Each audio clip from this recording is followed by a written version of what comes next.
जय श्री कृष्णा। दोस्तों, स्वागत है आपका हमारे मेरू सारथी यूट्यूब चैनल पे। दोस्तों, पेड़ की शाखा पर बैठा पंछी कभी भी डाली के हिलने से नहीं घबराता, क्योंकि पंछी डाली पर नहीं तो अपने पंखों पर भरोसा रखता है। वैसे ही जिंदगी में हमें किसी भी रास्ते पे चलते हुए नहीं घबराना है, क्योंकि भरोसा रास्ते पे नहीं मंजिल दिखाने वाले पर रखना है। और मंजिल तक पहुंचाने के लिए हमारा हाथ साक्षात कृष्ण ने थामा है, तो हमें डर कैसा। दोस्तों, आज एक बार फिर से आपके लिए लेके आए हैं भगवान कृष्णा का एक नया अनमोल संदेश, जो आपको सुख की परिभाषा सिखा के जाएगा और वैसे ही आपके जीवन में सुखों का आना भी शुरू हो जाएगा। इसीलिए आज का संदेश अंत तक जरूर सुनिएगा। आज का संदेश अगर आप सुनना चाहते हैं तो एक छोटा सा काम कीजिए।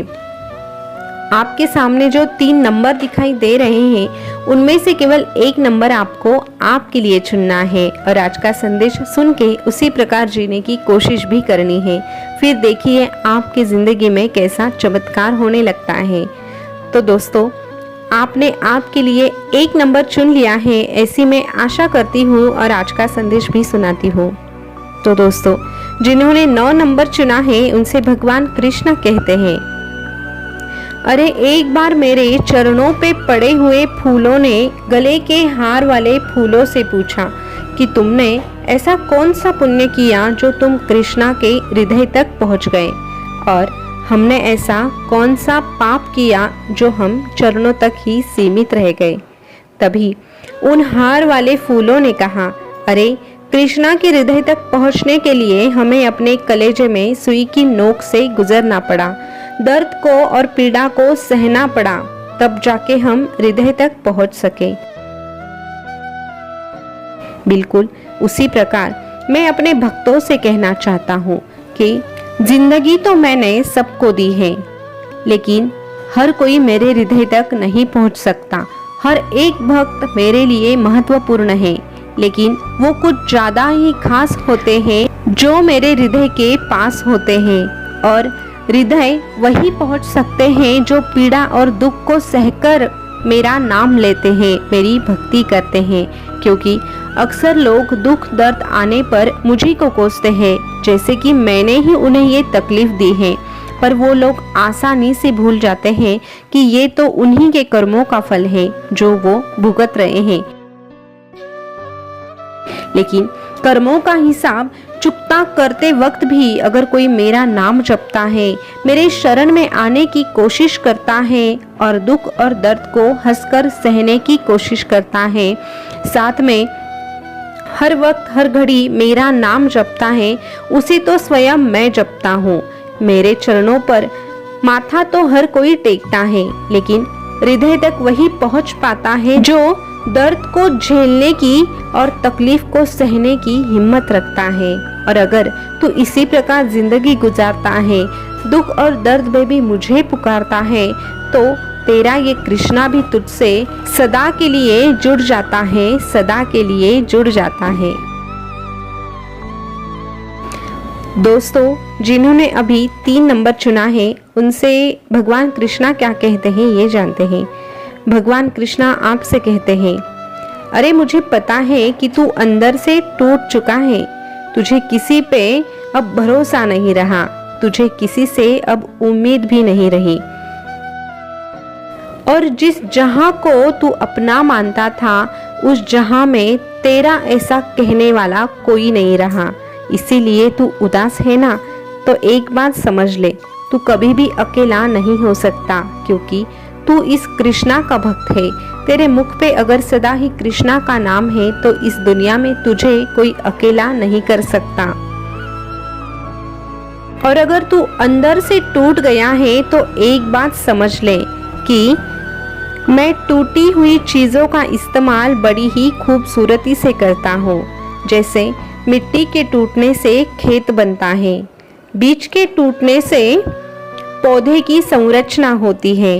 इसीलिए जब तू खुद को टूटा हुआ महसूस करेगा, तो समझ जाना मैं यानी कि तेरा ये कृष्णा तेरा इस्तेमाल किसी बड़ी उपयोगिता के लिए करना चाहता है।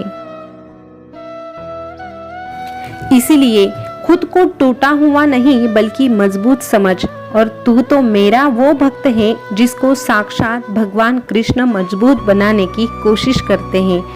एक बात कड़वी लगेगी मगर 100% सच है। अरे सोने की लंका पुष्पक विमान तो रावण के पास थे, फिर भी राम ने तो वनवास ही देखा ना।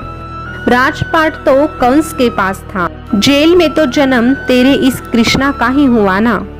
राजमहल में कौरव रहते थे, वनवास तो पांडवों को भोगना पड़ा ना। इससे एक बात समझ ले कि संघर्ष हमेशा सत्य के साथ चलता है। जब सत्य के लिए भगवान को भी संघर्ष करना पड़ा तो तू एक इंसान है, लेकिन अगर तुझे संघर्ष करना पड़ रहा है तो ये बात साबित होती है कि तू एक सच्चा और सत्य की राह पर चलने वाला व्यक्ति है। और मैं तो सदा ही सत्य के पक्ष में होता हूँ। जिसके पक्ष में मैं हूँ उसकी तो जीत निश्चित होती है। इसीलिए तू कभी घबरा मत, तू बस मेरा नाम ले और आगे बढ़ने की कोशिश कर, आगे बढ़ने की कोशिश कर। दोस्तों, अभी जिन्होंने 7 नंबर चुना है उनसे भगवान कृष्णा कहते हैं, अरे तू बस तेरे इस परमात्मा के पास आकर बैठ और इतना गहरा भाव रख कि तेरे आंखों में से आंसू आ जाएं। किसी प्रकार की कोई आकांक्षा या मांग मुझसे उस समय मत रख। मेरा तेरे साथ होना ही तेरे लिए एक आशीर्वाद है, और जिसके साथ मेरा आशीर्वाद होता है उन्हें कभी मुझसे कुछ मांगना पड़ता नहीं है। उन्हें वो भी मिल जाता है जो उनके नसीब में नहीं होता है।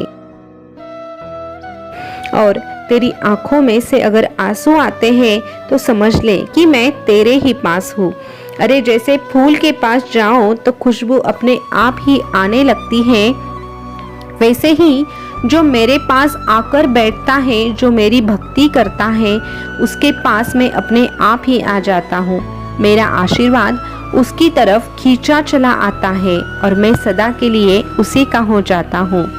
मैंने तेरे लिए सब कुछ पहले से ही तय किया है, तुझे मांगने की जरूरत नहीं पड़ेगी, लेकिन तेरा व्यवहार, तेरे कर्म तुझे ये मिलने नहीं देते। इसीलिए कर्मों पे ध्यान दे और साथ में मेरा नाम ले और मेरे शरण में आने की कोशिश कर। अरे गीता में बताए गए मेरे रास्ते पे तुझे चलना है और बस तेरा इतना ही कर्तव्य है, और तेरे कर्तव्य को उचित न्याय देना मेरा कर्तव्य है। इसीलिए जब भी दुविधा में तू फंसेगा, सही गलत का फैसला नहीं कर सकता, तब 2 मिनट ध्यान लगा के मेरा चिंतन कर ले। तब मैं तेरी सारी चिंता मिटा दूंगा और हर वक्त तेरे साथ रहूंगा, हर वक्त तेरे साथ रहूंगा। दोस्तों, भगवान कृष्णा का संदेश आपने सुना होगा, तो आज का संदेश आपको कैसा लगा कमेंट करके ज़रूर बताना। और ऐसे ही संदेश अगर आप सुनना पसंद करते हैं तो हमारे मेरे साथी यूट्यूब चैनल को सब्सक्राइब अवश्य कीजिएगा। जो पास वाला बेल बटन है उसको भी प्रेस करके रखिएगा ताकि आने वाला हर एक नया वीडियो आप तक सबसे पहले पहुंचे। तो दोस्तों, फिर मिलेंगे नए संदेश के साथ। तब तक के लिए बोलते रहिए जय श्री कृष्णा, जय श्री कृष्णा। शुक्रिया।